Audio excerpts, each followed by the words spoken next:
மீட்டெடுக்க ஆயிரம் ஆயிரம் உரிமை இங்க கிடக்க கூட நிக்க நம்ம அண்ணன் அன்புமணி இருக்க நம்ம சனம் வாழ்க்கை மாற பாட்டாளி நாட்டாள உங்க பொன்னான வாக்கு எல்லாம் மாம்பழம் நம்ம சின்ன மாம்பழ சின்ன வெட்டி சின்ன மாம்பழ சின்ன சின்ன மாம்பழ சின்ன வெட்டி சின்ன மாம்பழ சின்ன நம்ம சின்ன மாம்பழ சின்ன வெட்டி சின்ன மாம்பழ சின்ன உரிமை இருந்ததெல்லாம் தொலைச்சு வச்சா மறைச்சு வச்சா மீட்டெடுக்க வாக்களிப்போம் மாம்பழ சின்னம் தேர்தலில் அனைத்து இந்திய அண்ணா திராவிட முன்னேற்ற கழகத்தின் தலைமையிலான வெற்றி கூட்டணி தேசிய ஜனநாயக கூட்டணி சார்பில் செஞ்சி சட்டமன்ற தொகுதிக்கு பாட்டாளி மக்கள் கட்சியின் வெற்றி வேட்பாளர் உங்களுக்கெல்லாம் நன்கு அறிமுகமானவர், படித்தவர், நேர்மையானவர், பண்புள்ளவர், ஒரு பொறியாளர், நல்ல ஒரு புத்துடிப்பான ஒரு இளைஞர், PhD டாக்டரேட் பட்டம் படித்து இதே தொகுதியிலே 2011 2016 இந்த தொகுதியின் சட்டமன்ற உறுப்பினராக உங்களுக்கு பணியாற்ற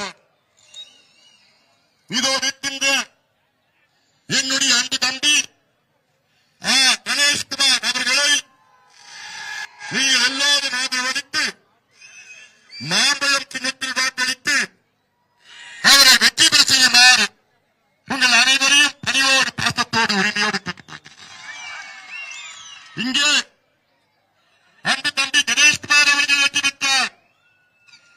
அடுத்த மாதம் சென்னை சேஞ்சாரி கோட்டையிலே தமிழ்நாட்டின் முதலமைச்சராக எடப்பாடி பழனிசாமி அவர்கள் பதவியேற்றார்கள். இது அவசியமானது. தமிழ்நாட்டை காப்பாற்ற வேண்டும் என்றால் இந்த ஆட்சி மாற்றம் நடைபெற வேண்டும். இல்லையே தமிழ்நாடு காப்பாற்ற முடியாத ஒரு நாடாக மாறும். இந்த 5 ஆண்டு காலம் நரக ஆட்சி திமுக ஆட்சி வீட்டுக்கு அனுப்பப்பட வேண்டும். இது அவசியமானது.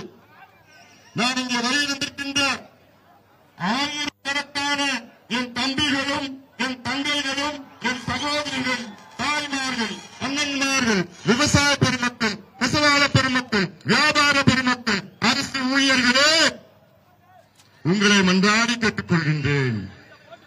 அதிலும் குறிப்பாக இங்கே வந்திருக்கின்ற என் சகோதரிகள், தாய்மார்கள்,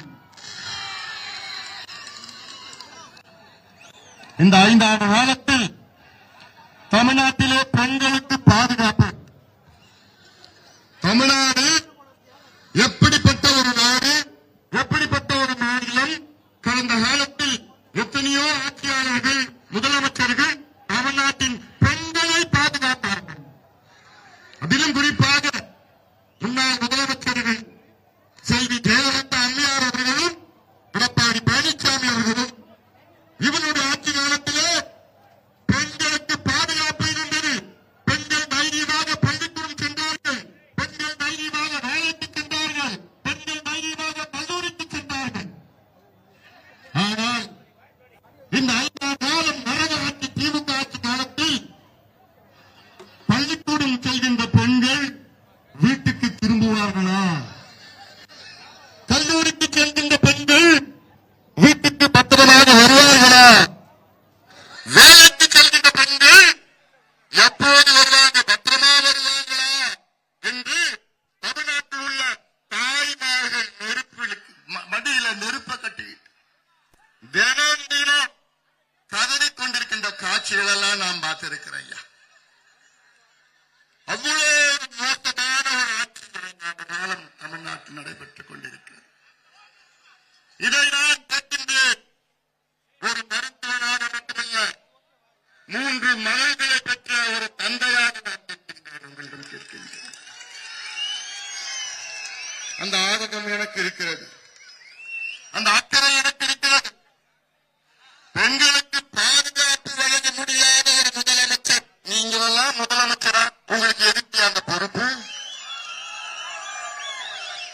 இதுதானே ஒரு முதலமைச்சருடைய முதல் கடமை. தன் மாநிலத்தில் உள்ள பெண்களுக்கு பாதுகாப்பு வழங்குவதுதான் ஒரு முதலமைச்சருடைய முதல் கடமை. இது அந்த கடமையை கூட உங்களால் செய்ய முடியவில்லை என்றால் எதுக்கு உங்களுக்கு இந்த பதவி, எதுக்கு இந்த பொறுப்பு உங்களுக்கு? கடந்த மாதம் கிருஷ்ணகிரி மாவட்டத்தில் 2.5 வயது குழந்தைய காணோம். அவங்க அப்பா அம்மா ஒரு நாள் முழுவதும் தேடி பார்த்தாங்க, குழந்தைய கண்டுபிடிக்கல. அடுத்த நாள் அந்த குழந்தை பிணமாக கண்டுபிடிச்சாங்க. காவல்துறையில விசாரணை பண்ணாங்க, எப்படி அந்த 2.5 வயசு குழந்தை இறந்தது. பிறகு கண்டுபிடிச்சாங்க, அந்த குழந்தைய கிருஷ்ணகிரி மாவட்டத்தை திமுக மாவட்ட இளைஞர் சங்கத்தின் நிர்வாகி கெடுத்து கொலை செஞ்சிருக்கிறான்னு கண்டுபிடிச்சாங்க போதையில. கடந்த மாதம் மதுராந்தகம் அருகில் 14 வயசு குழந்தைய காணோம். அடுத்த நாள் பார்த்தாங்க, அந்த 14 வயசு குழந்தைய போதையில 2 பேருக்கு எடுத்து ஓடி போயிட்டாங்க. கடந்த மாதம் திருநெல்வேலியில 12வது படிக்கின்ற ஒரு பெண் வீட்டுக்கு போய் வீட்டுக்கு பின்புறம் ஒதுங்க போச்சு. ஒரு நாள் காணோம். தேடி தேடி பார்த்தாங்க அவங்க அப்பா அம்மா, கிடைக்கல. அடுத்த நாள் ஒரு காட்டுல பிணமா கிடந்தது. அந்த பெண்ண போதையில ஒருத்தன் கெடுத்து கொலையும் பண்ணிட்டான். 4 மாதத்திற்கு முன்பு கும்மிடி பூண்டி அருகில் உள்ள ஆரப்பாக்கம் ஒரு கிராமத்தில் 8 வயசு பிஞ்சு குழந்தை காணோம். பள்ளிக்கூடம் போயிட்டு வீட்டுக்கு போது காணோம். 3 மணி நேரம் அவங்க அப்பா அம்மா கதறாங்க, ஐயோ என் குழந்தை எங்க தேடி தேடி பார்க்கறாங்க, காணோம். 3 மணி நேரத்துக்கு பிறகு அந்த குழந்தை அழுதுகிட்டே வருது. மேலெல்லாம் ரத்த காயம் கீறி வச்சிருக்கிறான் வயிற்றுலயே மேல. காவல் நிலையத்துக்கு போறாங்க உங்க அப்பா அம்மா. அந்த காவல் நிலையத்தில் புகார் எடுக்க மறுக்கிறாங்க. ஏன்னா அரசாங்கத்துக்கு பேர் கெட்டு போயிடுமா. அந்த குழந்தைய போதையில ஒருத்தவன் கெடுத்துட்டான். அன்றாடம் தமிழ்நாட்டிலே இதுதான் நடைபெற்றுக் கொண்டிருக்கிறது. இதை நீ சிந்திக்க வேண்டும். தமிழ்நாட்டில் உள்ள அத்துணை பெண்களும் பெற்றோர்களும் தாய்மார்கள் சிந்தியுங்கள். நாளை உங்கள் குழந்தைக்கு இது நடக்காதுன்னு என்ன நிச்சயம்? நிச்சயம் வேண்டுமென்றால் எடப்பாடி பழனிசாமி தமிழ்நாட்டில் முதலமைச்சராக வர வேண்டும். அதற்கு என்னுடைய தம்பி கணேசன் அவர்கள் செஞ்சியில வெற்றி பெற்றாக வேண்டும்.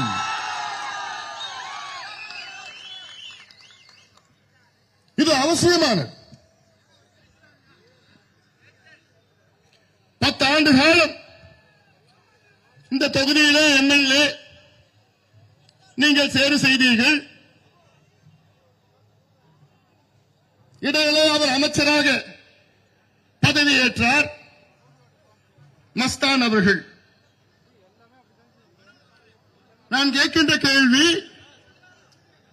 எதற்கு உங்களை மஸ்தான் அவர்களே எதற்கு உங்களை அமைச்சர் பதவியிலிருந்து எடுத்தார்கள்? நியாயமா தானே கேட்கிறேன்.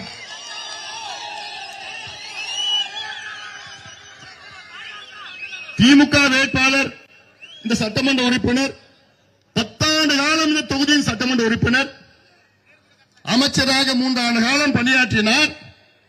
உங்களை அமைச்சர் பொறுப்பிலிருந்து எதுக்கு எடுத்தார்கள்? உங்களுக்கு மாவட்ட செயலாளர் பதவி எதுக்கு பறிக்கப்பட்டது? உங்களுடைய தம்பியினுடைய நகர செயலாளர் பதவி எதுக்கு பறிக்கப்பட்டது? இந்த கேள்விகளுக்கு எல்லாம் பதில் சொல்லுங்க பார்க்கலாம். எதுக்கு தெரியுமாமா? ஏன் இவர் அந்த அமைச்சர்னா பெரிய போஸ்ட், பெரிய பதவி. அப்படிப்பட்ட அந்த அமைச்சர் பதவி எதுக்கு தெரியுமா பறிக்கப்பட்டது? இந்த மாவட்டத்தில் மரக்காணம் பகுதியில் கள்ளச்சாராயம் சாப்பிட்டு கள்ளச்சாராயம் குடித்து 22 பேர் இறந்தார்கள். நான் அவங்க இறந்தார்கள் சொல்ல மாட்டேன், திமுக அரசால் படுகொலை செய்யப்பட்டார்கள். திமுக அரசால் 22 பேர் கள்ளச்சாராயம் குடித்து படுகொலை செய்யப்பட்டார்கள். அது திமுக நினைத்திருந்தால் அதை சாதாரணமாக தடுத்து நிறுத்தியிருக்கலாம். அந்த கள்ளச்சாராயத்தை தயார் செய்து காலகாலமாக அவர்களுக்கு விற்று அதில் பெரிய அளவில் பணத்தை சம்பாதித்த மருவூர் ராஜா என்கின்றவர் கைது செய்யப்பட்டார். அந்த மருவூர் ராஜாவுக்கு யார் காட்ஃபாதர் என்று தெரியுமா? யாரு? இந்த தொகுதியின் இப்ப இருக்கின்ற சட்டமன்ற உறுப்பினர், அவருடைய அமைச்சர் பதவி பறிக்கப்பட்டிருக்கிறது. ஒரு கள்ளச்சாராயம் விற்கின்ற ஒரு குண்டர், தேச துரோகி, மக்களை கொலை செய்கின்ற ஒரு தேச துரோகிக்கு ஆதரவாக செயல்பட்ட காரணத்தால், அவர்களுக்கு பாதுகாப்பு வழங்கிய காரணத்தால் இவருடைய அமைச்சர் பதவி பறிக்கப்பட்டிருக்கிறது. இவருடைய மாவட்ட செயலாளர் பொறுப்பு பறிக்கப்பட்டிருக்கிறது. இவருடைய தம்பியினுடைய நகர செயலாளர் பொறுப்பு பறிக்கப்பட்டிருக்கிறது. இப்படி ஒரு வேட்பாளர் உங்களுக்கு வேணுமா? மீண்டும் வேண்டுமா? பணத்தை கொள்ளையடித்து தேர்தல் நேரத்தில் பணத்தை கொடுத்துட்டு இருக்கிறார். கொள்ளையடித்த பணத்தை, அது என்ன மாதிரி பணம்? அது கள்ளச்சாராயம், கள்ளச்சாராயத்தால் கொள்ளடிக்கப்பட்ட பணம். நீங்க எல்லாம் நினைச்சு பாருங்கம்மா. தேர்தல் நேரத்தில் பண மூட்டை எடுத்துட்டு வருவாங்க திமுக கட்சிக்காரங்க. ஆனா அந்த பணம் எப்படிப்பட்ட பணம் தெரியுமா? 22 பேர் பணத்து மேல வச்ச பணம். அது 22 பேரு கள்ளச்சாராயத்தால் இறந்த அவர்கள் பணத்து மேல வச்ச பணம் அந்த பணம். அதனாலதான் நான் சொல்றேன், தம்பி கணேஷ்குமார் மிக மிக நேர்மையானவர். உங்களுடைய பணம் அவருக்கு தேவையில்லை. அவர் 4 காலேஜ் வச்சிருக்கிறார். அவங்க அப்பா 4 காலேஜ் நடத்துறார். அவர் பெரிய கோடீஸ்வரர். அவர் பணத்தை உங்களுக்கு கொடுப்பார். 5 ஆண்டு காலம் இந்த சகோதரன் சட்டமன்ற உறுப்பினராக பணியாற்றிய நேரத்தில் அவர் மீது ஏதாவது ஒரு சின்ன புகார், எங்கேயாவது காசு வாங்கினாரு, ஏதாவது ஒரு புகார். அதனாலதான் நான் கேட்கிறேன், ஒரு நேர்மையான நல்ல ஒரு இளைஞர், நல்ல ஒழுக்கமுள்ள ஒரு இளைஞர், துடிதுடிப்பான ஒரு இளைஞருக்கு வாய்ப்பு தாருங்களே. இந்த தொகுதியின் மக்களே, பெண்களே, விவசாய பெருமக்களே, நெசவாளர் பெருமக்களே, வியாபார பெருமக்களே, இது அவசியமானது. அவசியமானது.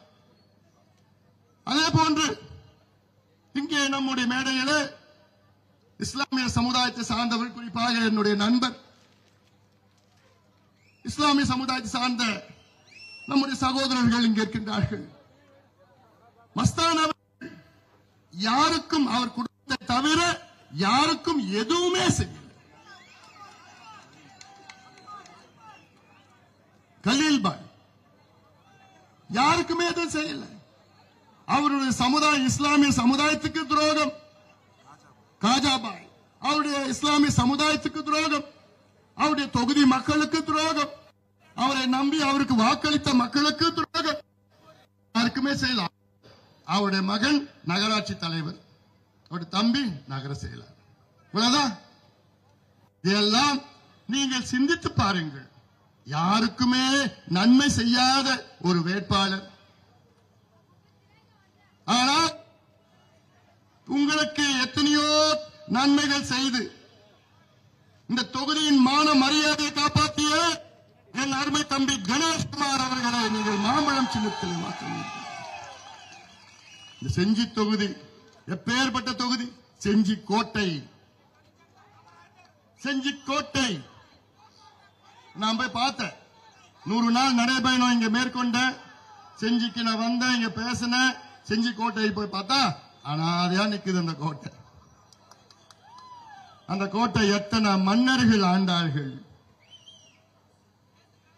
எத்தனை மன்னர்கள் ஆண்டார்கள்.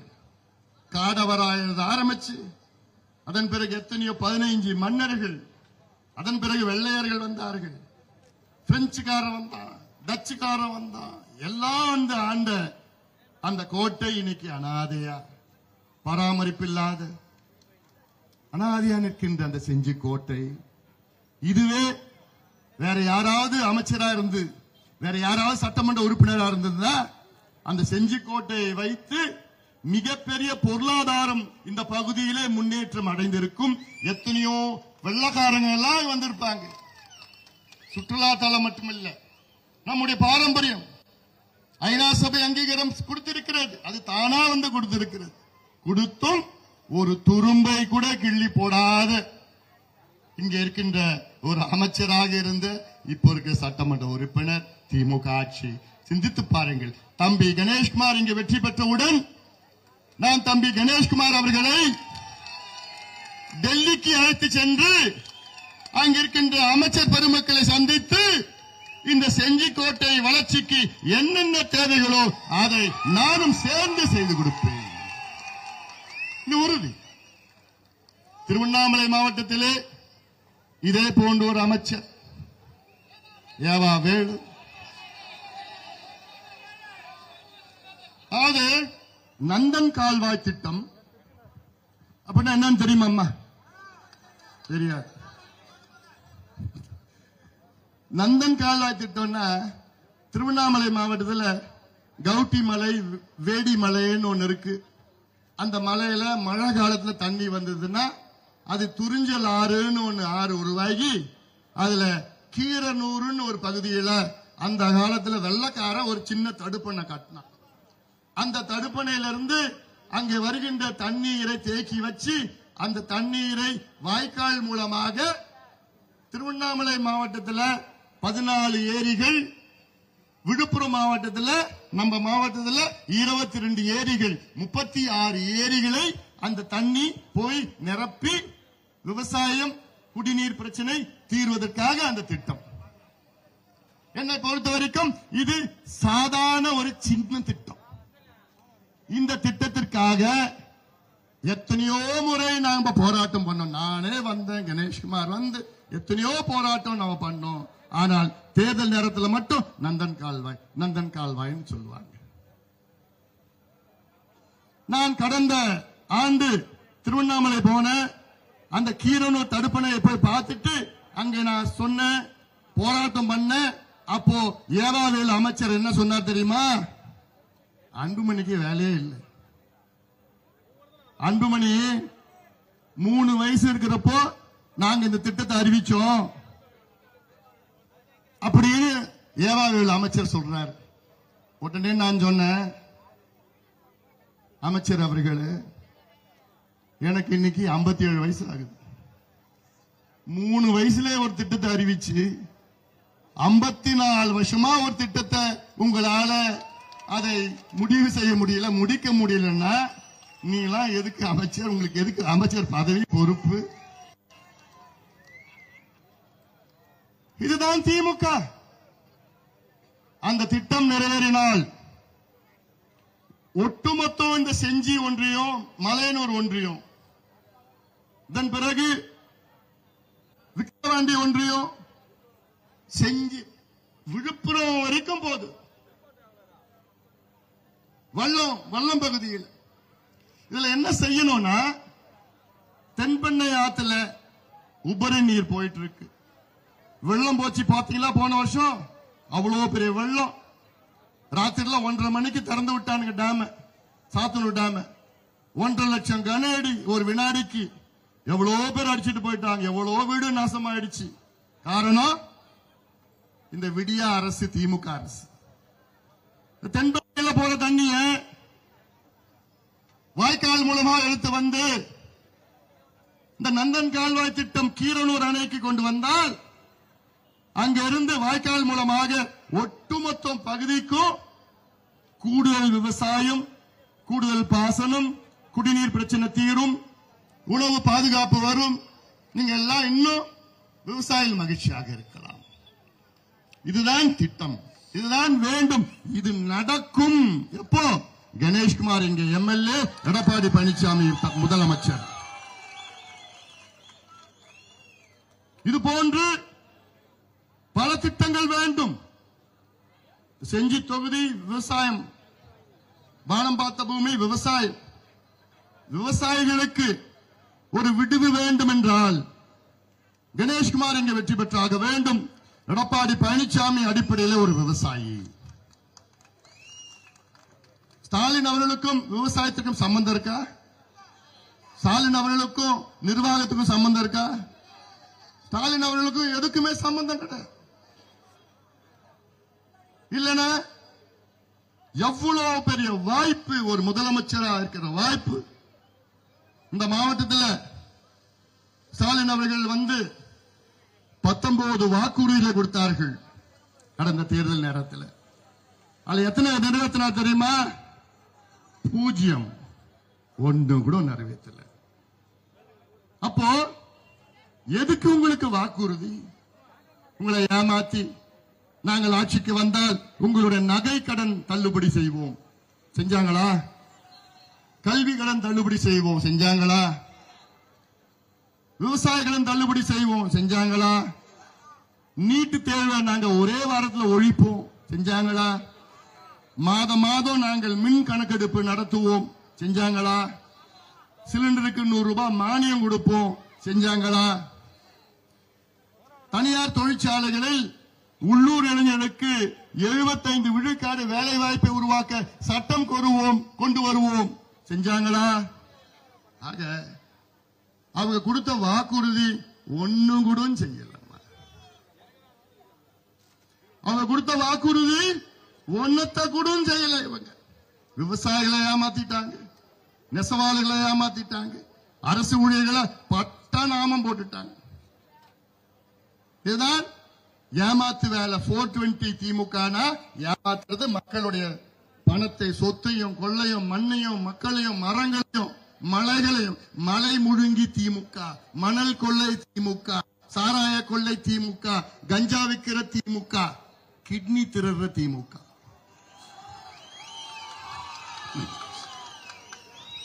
ஜாகிரதமா, எங்கயாவது கூட்டும் போய் கிட்னி திருட போறாங்க. ஆனால் தான் நான் சொல்றேன், போதையா திமுக. இந்த பகுதியில் இவ்வளவு இஸ்லாமிய சமுதாய வக்ஃப் பிரச்சனை இருக்கு.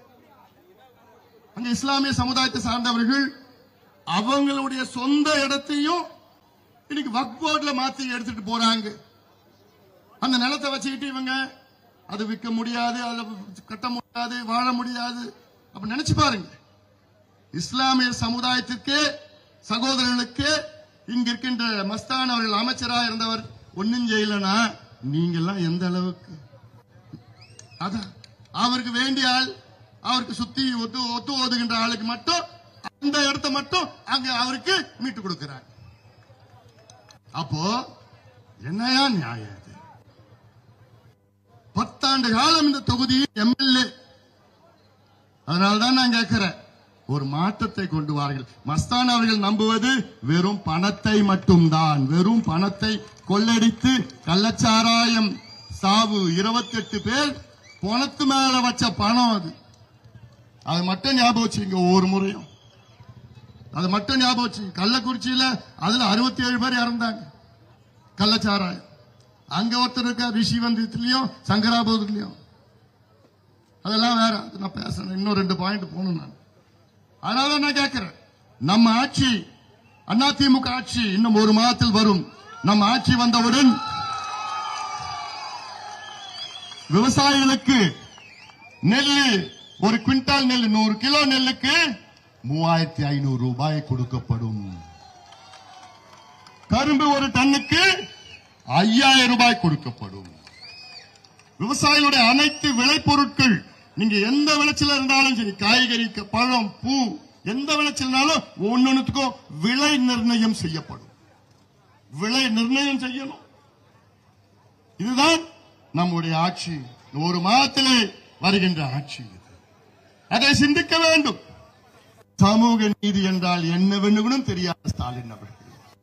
ஆனா ஸ்டாலின் அவர்கள் மேடையில் பேசுறதெல்லாம் கொள்ளு தாத்தா தந்தை பெரியாரா. அவர் சொல்றார் ஸ்டாலின் அவர்கள், அவருடைய கொள்ளு தாத்தா தந்தை பெரியாரா, அவருடைய தாத்தா அறிஞர் அண்ணாவா, அவருடைய அப்பா முத்துவேல் கருணாநிதி.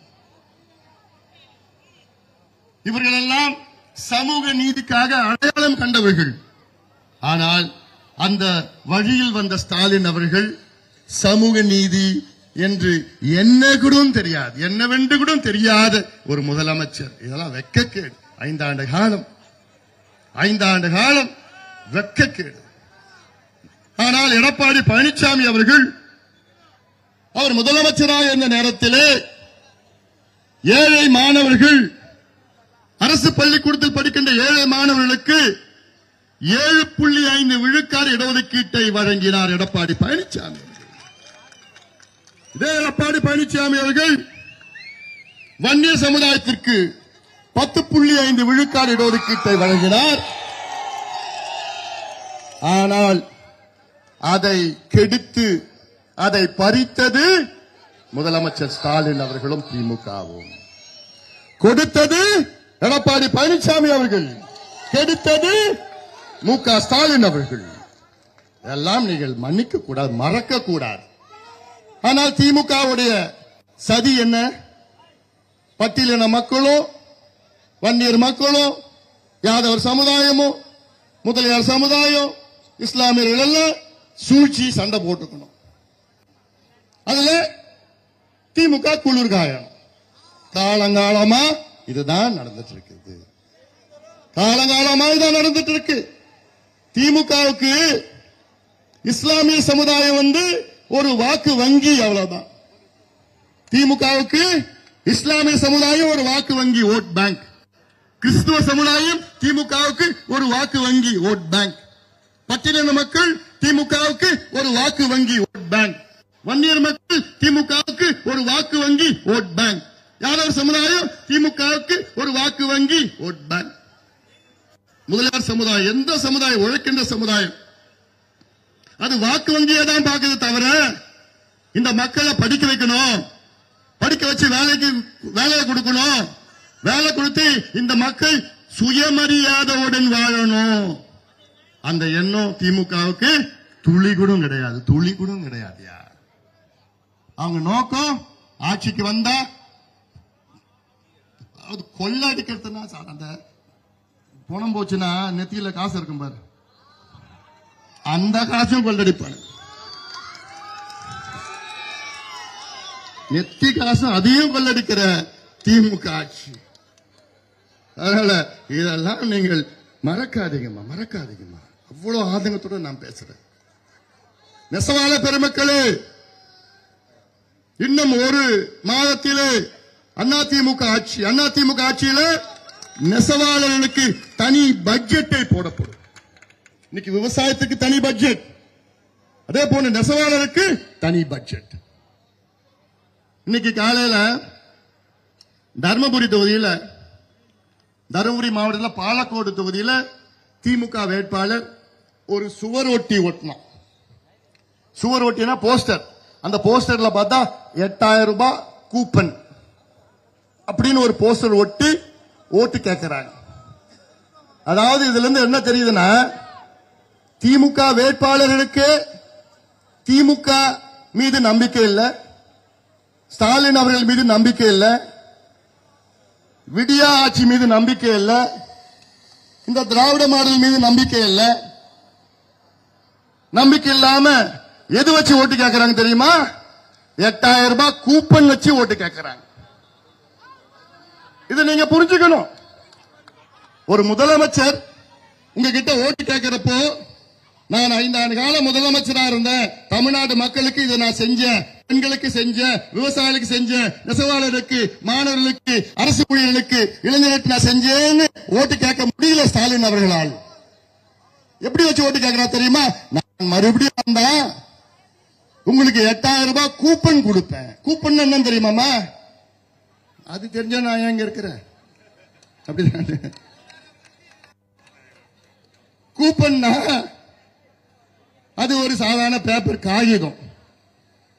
திமுக காரங்க சொல்றாங்க நாங்க ஆட்சிக்கு மறுபடியும் வந்தா 8000 ரூபாய் பேப்பர் உங்களுக்கு கொடுக்கிறோம், கூப்பன் கொடுக்கிறோம்.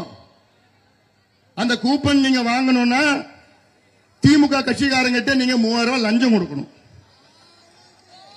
8000 ரூபாய் கூப்பன் வாங்கணும்னா 3000 ரூபாய் லஞ்சம் திமுக காரங்க கொடுத்தாதான் கூப்பன் கொடுப்பான்.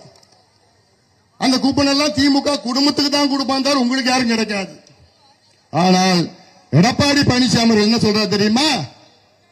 நான் ஆட்சிக்கு வந்தவுடன் 10,000 ரூபாய் உங்கள் வங்கி கணக்கில் நேரடியா உங்களுக்கு நான் தர்றேன்.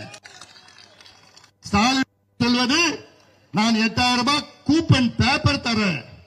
எடப்பாடி பழனிசாமி அவர்கள் சொல்வது நான் 10,000 ரூபாய் பணத்தை தரேன், உங்க வங்கி கணக்கில் தரேன், கூடவே ஒரு ஃப்ரிட்ஜை தரேன். ஃப்ரிட்ஜ். அதனால இதெல்லாம் நீங்க ஏமாறாதீங்க.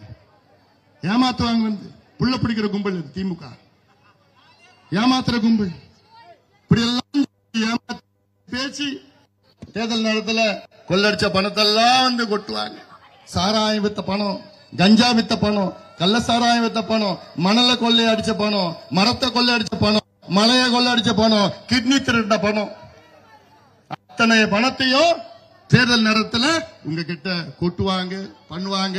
தயவு செய்து ஏமாறாதீர்கள். உங்களுக்கு நாங்கள் எல்லோரும் சேர்ந்து நல்ல ஒரு வேட்பாளர், நேர்மையான ஒரு வேட்பாளர், பண்புள்ளவர், படித்தவர், ஒரு இளைஞர் உங்களை சுத்தி சுத்தி வருவார். நல்ல ஒரு இளைஞர். இருக்கின்ற மஸ்தான் போன்ற ஒரு கொள்ளக்கார கும்பல் கிடையாது. யாருக்கும் எதுவும் செய்ய மாட்டார் மஸ்தான். அவர் குடும்பம், அவருக்கு தெரிஞ்சவங்க, அவ்வளவுதான். அப்படிப்பட்ட வேட்பாளரை ஒதுக்குங்கள். போதும். மஸ்தான் அவர்களுக்கு நீங்கள் 10 ஆண்டு காலம் நீங்கள் அங்க அவருடைய பொறுப்பை கொடுத்துட்டீங்க. 10 வருஷம் அந்த பொறுப்பை கொடுத்துட்டீங்க. இந்த முறை நம்முடைய தம்பி கணேஷ்குமார், இளைஞர், படித்தவர், இந்த தொகுதியில் 5 ஆண்டு காலம் சிறப்பாக உங்களுக்கு பணியாற்றிய தம்பி கணேஷ்குமார் அவர்களை நீங்கள் எல்லோரும் மாம்பழம் சின்னத்தில் வாக்களித்து அவரை வெற்றி பெற செய்யுமாறு உங்கள் எல்லோரையும் பணிவோடு பாசத்தோடு கேட்டுக்கொள்கின்றேன். இங்கே கணேஷ்குமார் அவர்கள் வெற்றி பெற்றாக வேண்டும். கடைசியா நான் ஒண்ணு சொல்றேம்மா. என்னன்னா, இப்போ ஒரு ஊர்ல ஒரு திருடன் வந்துட்டா நீங்க என்ன பண்ணுவீங்க? ஊர்ல ஊர் முழுக்க ஒன்னா சேர்ந்து அந்த திருடன் நீங்க விரட்டி அடிப்பீங்க. அந்த நேரத்தில் நான் இந்த கட்சியில இருக்கிறேன், அந்த ஜாதியில இருக்கிற, அந்த மதத்தை சார்ந்தவங்க எல்லாம் நீங்க நினைக்க மாட்டேன். திருடன் வந்துட்டான், எல்லாம் ஒன்னா சேருங்க, வாங்க அந்த திருடனை விரட்டி அடிப்போம். நீங்க எல்லா ஊர்ல இருக்கிறவங்க ஒன்னா சேருவீங்க.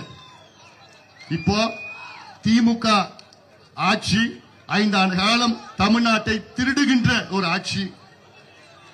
இந்த திருட்டை தடுக்க வேண்டும். அதற்கு தமிழ்நாட்டில் உள்ள அனைத்து தரப்பு மக்கள், நீங்க எந்த கட்சி, ஜாதி, மதம், இனம், மொழி எதுவும் பார்க்காதீங்க. இந்த திமுக ஒரு திருட்டு கும்பல். திமுக தமிழ்நாட்டை கொள்ளடிக்கின்ற இந்த கும்பல், இந்த ஆட்சி, இதை விரட்டி அடிப்பதற்கு எல்லோரும் சேருங்கள், எல்லோரும் சேருங்கள், அனைவரும் சேருங்கள். நம்முடைய சின்னம், நமது சின்னம், நமது சின்னம். நன்றி.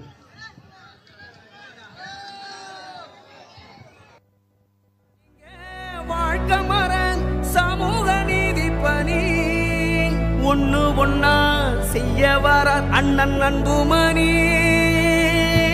அடித்தளம் போடணும் படிப்பால, போதைய ஒழிக்கணும் பொறுப்பாக. பெண்ணுரிமை நமக்கொரு கண்ணாக, மாம்பழத்தில் ஓட்டு போடு. வேலையும் வாய்ப்பையும் கொடுத்தாலே தலைமுறை வளர்ந்துரும் தன்னாலே. சிறக்கணும் செழிக்கணும் விவசாயம்.